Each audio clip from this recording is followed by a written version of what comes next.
You know that feeling when you're stuck in an endless loop of bureaucratic paperwork? Well, today we're exploring a revolutionary vision that could change everything about how governments work. We're diving into Craig's vision for national structures, a radical reimagining of governance that could transform how citizens interact with their government.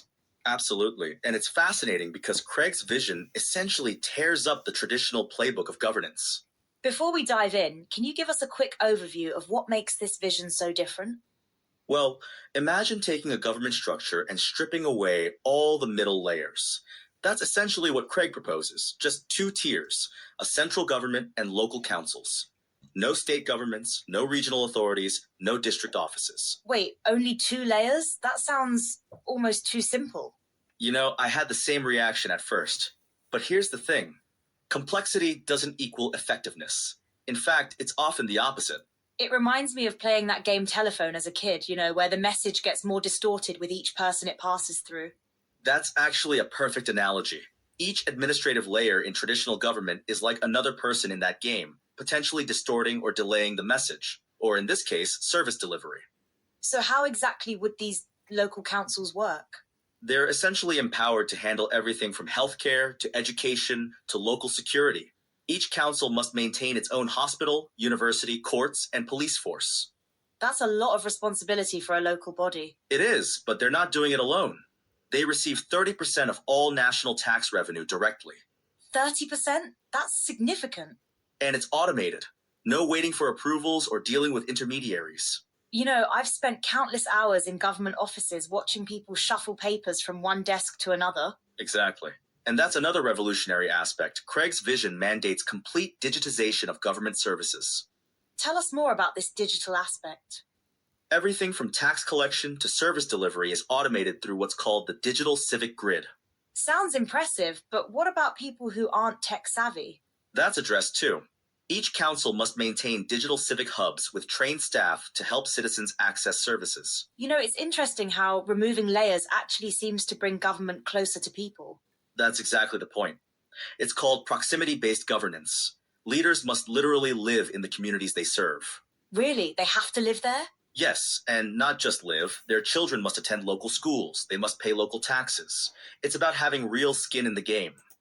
That's quite different from politicians who might never visit the areas they represent. Historically, governance became distant as populations grew.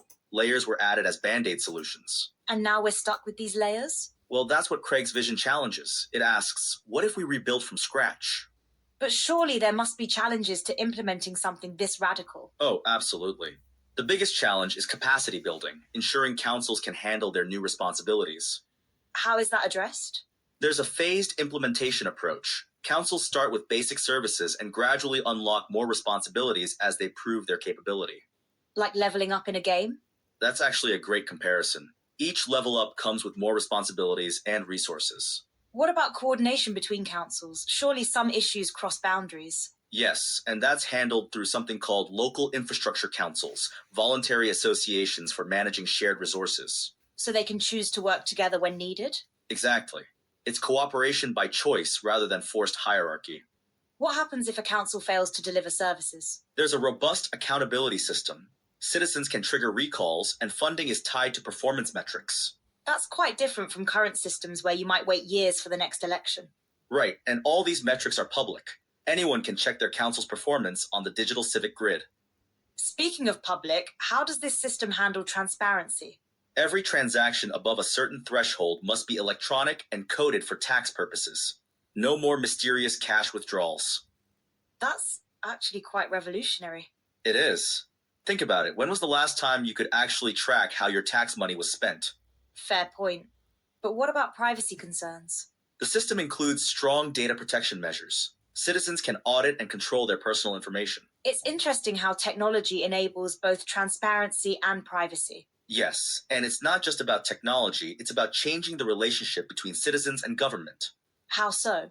In this system, government becomes a service provider that citizens can actually hold accountable. Rather than this distant, mysterious entity we can't influence? Exactly. It's about making governance tangible, accessible, and responsive. Could something like this actually work in the real world? Well, it would require immense political will and careful implementation. But technically, Yes, it's possible. What's the biggest obstacle you see? Resistance from those who benefit from the current complex system. Simplicity can be threatening to established interests. Because it makes everything more visible? Precisely. Transparency is often the enemy of inefficiency and corruption. So what's the first step towards something like this? Starting small, perhaps piloting elements in willing communities and demonstrating success. Building evidence that it works? Yes, because ultimately, change happens when people can see a better way as possible. This has been fascinating. Any final thoughts? Just that governance doesn't have to be complicated to be effective. Sometimes less really is more. Well, you've certainly given us a lot to think about. Thank you for joining us today. Thank you for having me. And to our listeners, next time you're frustrated with bureaucracy, remember, there might be a better way. Until next time. Now available via Amazon, Ingram Spark, and in bookstores worldwide. Join the journey. Get your copy now.